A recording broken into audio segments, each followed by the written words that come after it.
Hi, everyone. Thank you so much for joining us today. We are doing our Thursday conversations from Content Marketing World 2020, and it is a snowy, kind of snowy, I'm seeing a few flakes go by the window, day here in Cleveland, and we've been doing this for a few months now. We're getting together with some of our speakers to talk about their tracks and their sessions, just to give you a little chance to get to ask our speakers some questions, to hear what they have to say, to expand on some things, because 30-minute sessions went super quick this year. So let's jump in. So today we have with us Amy Balliett from Killer Visual Strategies and Tony Gnau from T60 Productions. So thank you both so much for being here. This is going to be fun. Thanks for having us. Yeah, it's exciting. So usually I wait until the end to give you a chance to jump in and talk a little bit about yourself and your company. So let's do that first, and then we'll get talking. So Amy, why don't you start? Perfect. So Killer Visual Strategies is a creative content agency founded on the best practices of visual communication design. So everything we do for our clients is about helping them speak visually to their end audiences, engaging audiences through visual content versus text-based content. We work with a broad range of clients all over the globe, primarily Fortune 500, educational institutions, nonprofits, and government entities. Awesome. Tony, jump on in. Sure. My name's Tony Gnau. I'm from T60 Productions. We are a video production company, and we have offices in Chicago. We have an office in Milwaukee. I am currently in the Milwaukee area right now. And, we produce live action videos for companies all over the country. Most of our customers are here in the Chicago and Milwaukee area, but about a third of our customers are all over the country. We visited, I think we're up to 27 states now for video projects, which is a lot of fun. And, we just love telling stories and put it all on video for people. Fantastic. So when I watched both of your sessions, there was a very distinct difference between, Amy, you were talking about just getting in front of the camera and making some fun videos, the whole cocktail effect. And Tony, you're talking about some videos that are, highly produced, working with some big clients. Now tell me, just off the bat, this is a question from me, as this is now my probably 12th one doing this, and I still get nervous in front of the camera. So what are some tips you have for getting people comfortable in front of the camera? And Tony, I'll start with you this time. Yeah, I think first and foremost, it's just, when you're doing something like this, it's live, and you have to kind of be on, you have to kind of, be a performer and do that sort of thing. But most people are shooting videos, they're recording them, they might even do a slight edit and then they put them online. If you're recording the video, you have as many opportunities to get it right, so to speak, as you want, because you can just keep recording and then just pick the best one. So there's not really the sense of, you shouldn't be feeling this sense of pressure. And if you've hired a production company to help you with that sort of thing, it's their job to help you look and sound good. You're paying them money for that.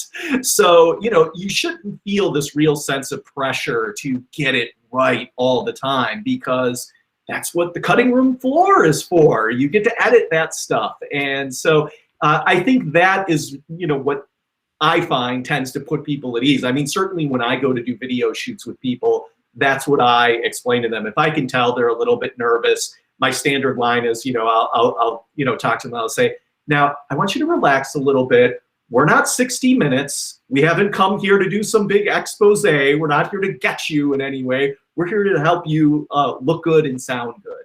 And they usually kind of loosen up at that point. And that's my recommendation for people, is just don't feel like you have to get it right all the time, especially when you have an opportunity to just keep recording it over and over again. Well, one of the things you said, you talked about different camera angles, and you're like, ooh, let's go to the different camera angle. But sometimes doing it from a different angle, when someone's not looking directly at the camera, actually is a little bit easier.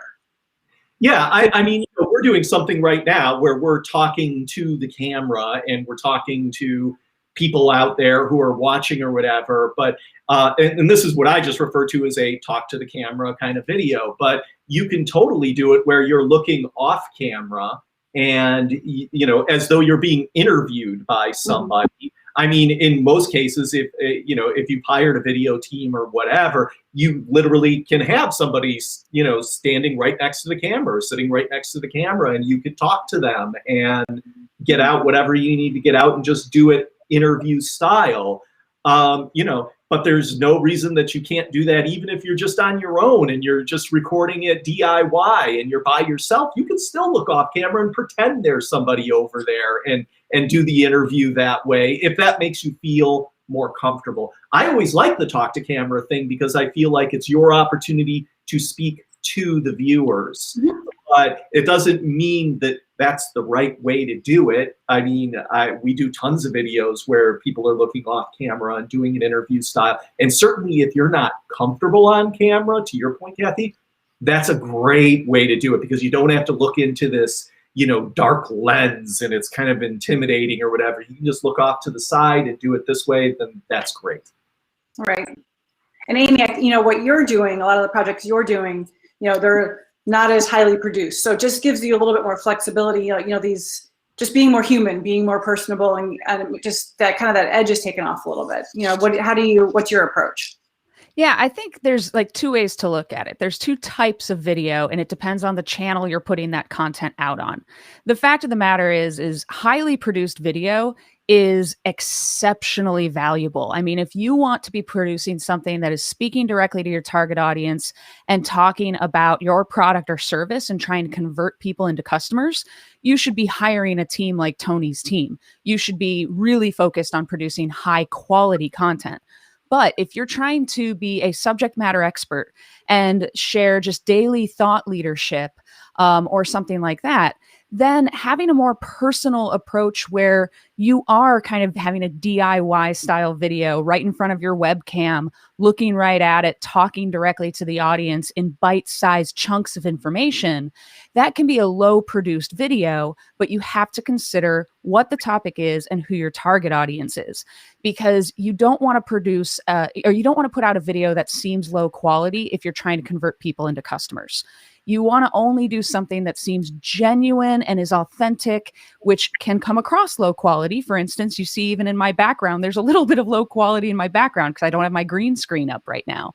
But for a conversation like this, that's okay. It's authentic. It's original. We're all invited into each other's living rooms and offices right now. But if you want to do something that is going to really convert somebody into a customer, that's when you have to really invest in production value. And so you do have to consider those two sides of the coin. If you want something that's kind of quick and right in front of that audience to kind of connect with that audience and build a relationship, this is the right format. And just consider or treat your audience as if they were directly in front of you. Treat your camera as your audience in those situations, and don't script yourself. Just talk directly to them and be authentic.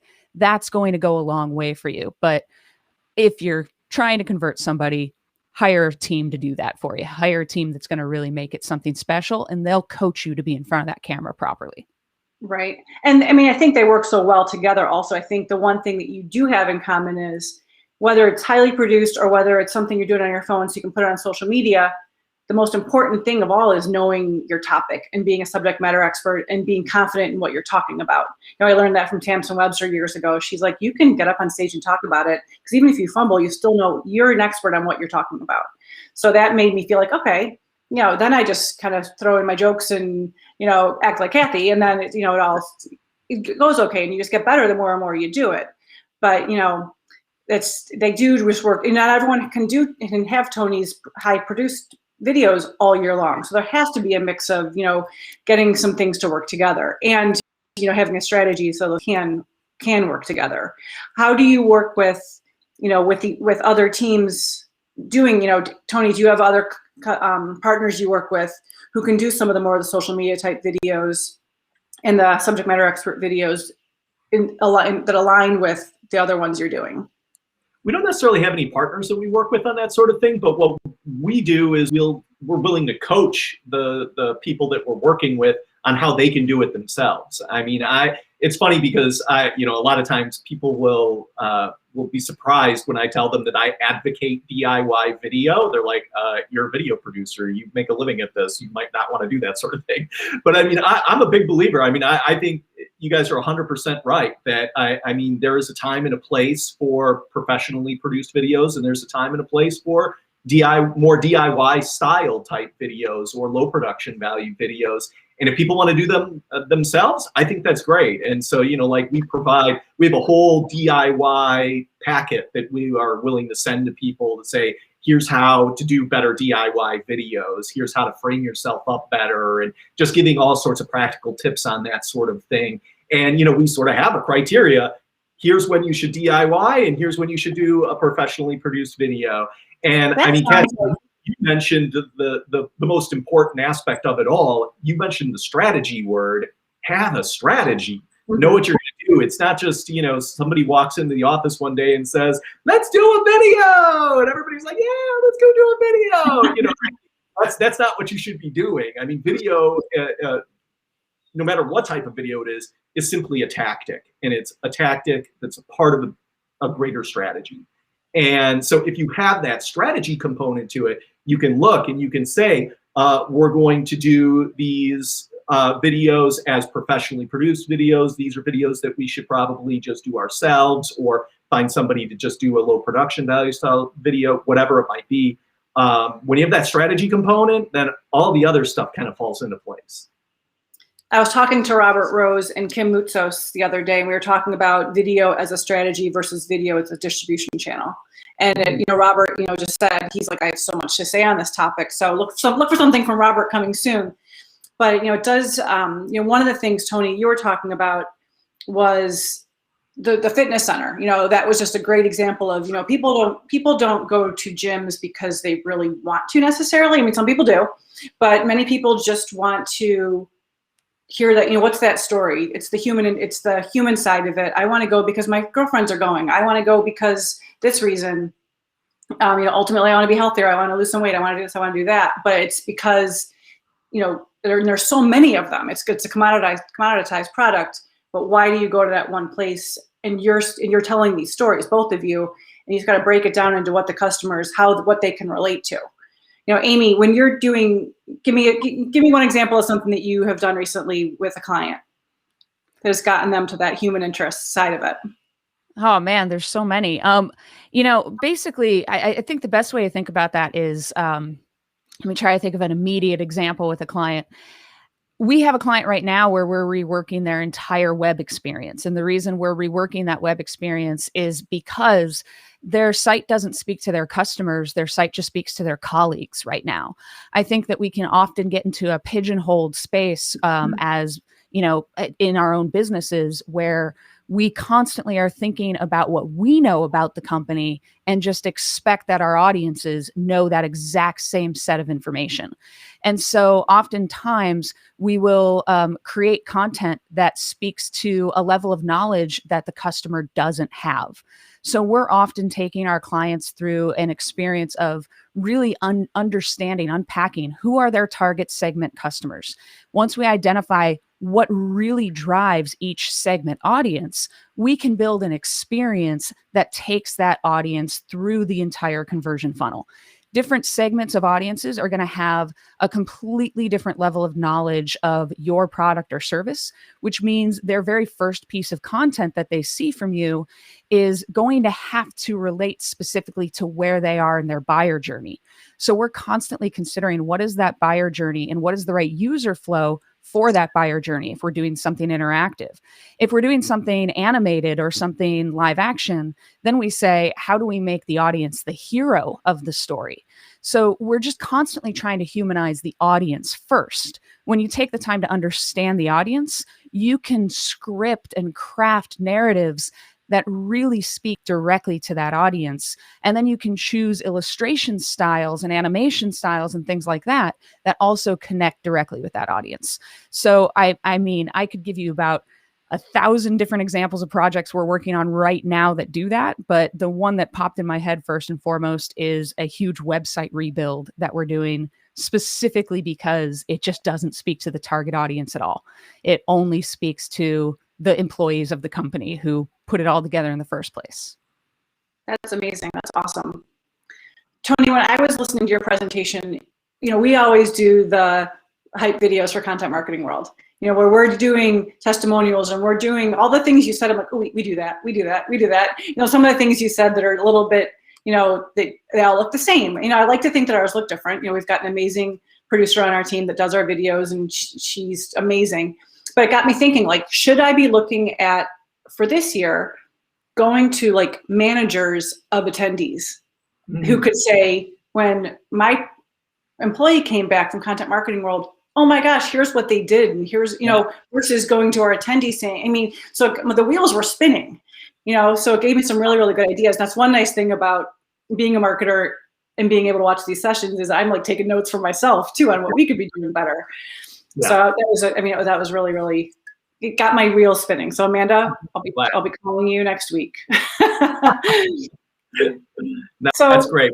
And even sort of expanding on what Amy was talking about, I mean, the whole notion of just understanding your audience, I mean, that is so crucial. It is the #1 thing, because one of the big mistakes that I feel like a lot of businesses, companies, organizations make when they produce videos is they end up kind of producing the video for themselves. You know, they include information or whatever it might be that they think is super interesting, that they're totally psyched about within their own company. But it might not necessarily be like a big selling point for their customers. And so if this is an outwardly facing video, if it's an external video, you really need to take into consideration what your audience wants. What are they interested in? And it's not so much about you and what you think is interesting. And so it's really important to put yourself in your audience's shoes and understand what they want from the video, what they want from the company, and then make sure that the video reflects that. So Tony, someone just commented about, look at all your awards behind you. Yes. Let me ask you a question.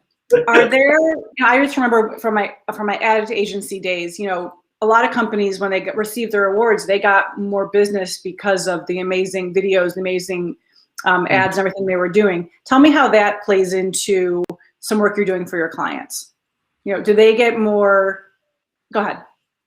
Oh, well, yeah. I mean, certainly, you know, we usually submit for the Telly Awards. That's like the Emmy Awards for corporate video, basically. And you know, every year, well, not every year, but most years we're submitting things for the Telly Awards. We didn't this past year, but I mean, that was a different year, right? It was a much different year. But you know, whenever we submit something, I mean, for us, it's fun to kind of include our customers in that process. And when they win, I mean, it's pretty exciting. And then honestly, it just gives them a reason to sort of reshare that video or revisit that video.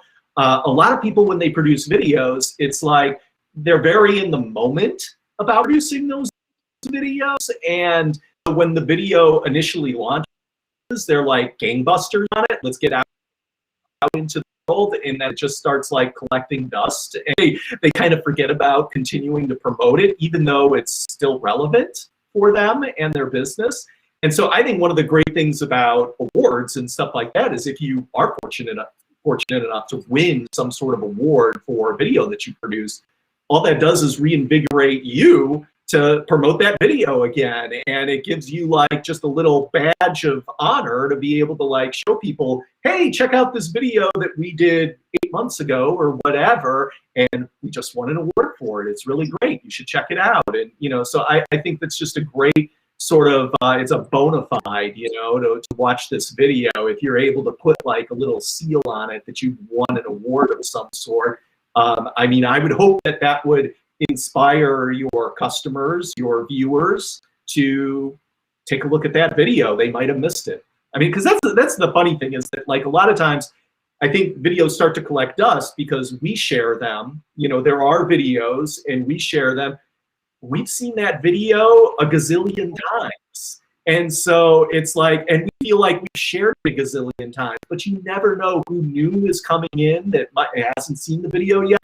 And let's be honest, not every single one of our customers is watching every single one of our videos as soon as we put it out there to the world. You know, they might not end up seeing it for months and months later. And that's why you need to keep promoting them and keep putting them out there. For sure. Well, we are coming up on time, but Amy, I had one more question for you. You talked about the cocktail effect, and I know the concept, but I didn't heard that term. Do you want to explain it to everyone watching and how you use that with your work? Yeah, definitely. It's actually one of my rules that I really focus on in my book. It's the idea is stand out at the cocktail party. The fact of the matter is there's this part of our brain that is constantly processing all of the information around us. It's processing visual information, audible information, textual information, and on and on. It's called the reticular activating system. Now, it's taking in all of this information. And when you think about the fact that, like, a perfect example would be you're in a loud cocktail party. I realize everybody, we need to think about the before times to even imagine this. So let's imagine we're in a maskless cocktail party. We're all healthy. We're all happy. Everything's good. And it's a very crowded room. Maybe it's a networking event. Maybe it's maybe it's Content Marketing World's networking after show or something like that. And you're having this really riveting conversation with the person in front of you. You're hanging on every single word when all of a sudden you hear your name said on the other side of the room. And the thing is you just all of a sudden start to pay attention to that other conversation because your name is said. This is a common thing that we all go through. It's something that happens to all of us at one point in our lives or many points in our lives, depending on how much we love the sound of our name. I personally love the sound of my name. There's a belief that the most beautiful word in language for every person is their own name. And so the concept here is simply our reticular activating system is subconsciously processing all the sound around us. And when we hear our name from across the room, it brings it to the conscious level. We stop listening to the person we're talking to and start paying attention to a conversation that had nothing to do with us, but it's more important to us now. And that's this concept of standing out at the cocktail party. And this happens with just 8% of our brain, 3% of our brain dedicated to processing sounds. 30% of our brain is dedicated to processing visuals. So the concept is simply, with all of the visuals out there, with all of the media that's constantly trying to compete for our attention, it's the media that really stands out to us, that connects to us the most closely, that we pay attention to. So as an example, let's say you're looking at Netflix. Well, Netflix will change the thumbnails on their videos until they see that you actually will click and watch a trailer. So they'll keep changing that thumbnail until a visual that stands out to you specifically makes you click through. And that's really this idea of standing out at the cocktail party, constantly delivering visual content that speaks directly to key target audiences. So you can do that through a chosen illustration style. You can do that through chosen color palettes. For instance, if we're working with any local nonprofits in Seattle, we often will focus on Seattle Seahawks colors because it stands out more to people and it brings a sense of pride to the audience. So that's a good way of standing out at the cocktail party. And that's the concept. It's choosing the visuals that speak directly to your audience, whether that be a video thumbnail that gets your audience to click and press play, whether that be an illustration style that speaks to a target audience across a campaign of assets, whether it be colors, what have you. It's really about choosing elements that speak directly to that audience. Because if, again, we can hear our names from across a crowded room with just 3% of our brain power dedicated to it, imagine what could happen if you're delivering key targeted visuals with 30% of our brain power dedicated to processing visual information. So that is your science lesson for the day. That's amazing. That's some great research. Mm-hmm. Good for you. Thanks. So on that note, why don't you share the link to your book and how people can reach you? Definitely. So my book is on Amazon. It is called Killer Visual Strategies. I wonder if my background will show if I back up. There we go. There you go. There we go. It's called Killer Visual Strategies, named after my company. It was actually just awarded Best Book Design of 2020 by Graphic Design USA. And it was awarded one of the best marketing and sales books of 2020 by the prestigious Porchlight Book Awards. And so it's taken off and has a lot of great reviews. So I hope you get the opportunity to get it. It gives you the end-to-end playbook for creating great visual content and creating true strategies around that visual content.